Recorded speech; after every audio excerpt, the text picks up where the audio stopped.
Allergy, asthma തുടങ്ങി ത്വക്ക് രോഗങ്ങളായ കരപ്പൻ മുതൽ സോറിയാസിസ് എന്നിവയിൽ ഏതെങ്കിലും അസുഖത്താൽ ബുദ്ധിമുട്ടുന്നവരാണോ നിങ്ങളെങ്കിൽ ഡോക്ടർ സ്മിത രഘുനന്ദനന്റെ നേതൃത്വത്തിലുള്ള വിദഗ്ധ ഡോക്ടർമാരുടെ സേവനം മിംസ് ഹോമിയോ ക്ലിനിക് വടക്കാഞ്ചേരി ബ്രാഞ്ചിൽ ലഭ്യമാണ്. Skin and allergy homoeopathic super speciality clinic, Chalippadam road, Vadakkancherry. Phone 8137973856.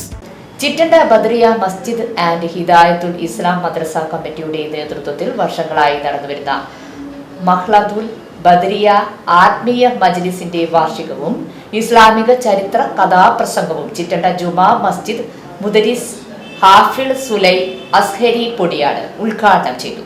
മുഹമ്മദുർ റസൂലുള്ളാഹി സ്വല്ലല്ലാഹു അലൈഹി വസല്ലം, അത് നബി സ്വല്ലല്ലാഹു അലൈഹി വസല്ലം തങ്ങളുടെ ശാരീരിക വർണ്ണനയാണെങ്കിൽ അവിടുന്ന് യഥാർത്ഥത്തിൽ തന്നെ പ്രകാശമാണ്. ആ ഹിദായത്താകുന്ന സന്മാർഗമാകുന്ന പ്രകാശത്തിൽ നിന്ന് നാം അകന്നുകൊണ്ടേ ഇരിക്കുകയാണ്. നബി സല്ലല്ലാഹു അലൈഹി വസല്ലം തങ്ങൾ പറഞ്ഞു, നിങ്ങളിലേക്ക് ഒരു കാലവും വന്നു ചേരുകയില്ല, അതിന്റെ ശേഷമുള്ള കാലം ഈ കാലത്തെക്കാളും മോശമായിട്ടല്ലാതെ. 2024 നമ്മളോട് വിട പറഞ്ഞത്. ഇപ്പോൾ നാം നിലകൊള്ളുന്നത് 2025 സദർ മുഅല്ലിം മുഹമ്മദ് മുസ്ലിയാർ പഴയന്നൂർ അധ്യക്ഷത വഹിച്ചു.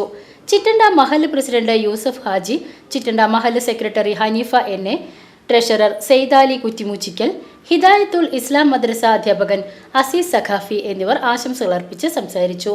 തുടർന്ന് പ്രശസ്ത കാഥികനും മാപ്പിളപ്പാട്ട് കവിയുമായ അബു ആബിദ് മുർഷിദിയും സംഘവും നടത്തിയ ഇസ്ലാമിക ചരിത്ര കഥാപ്രസംഗം ഷാമിലെ പടയാളി അരങ്ങേറി.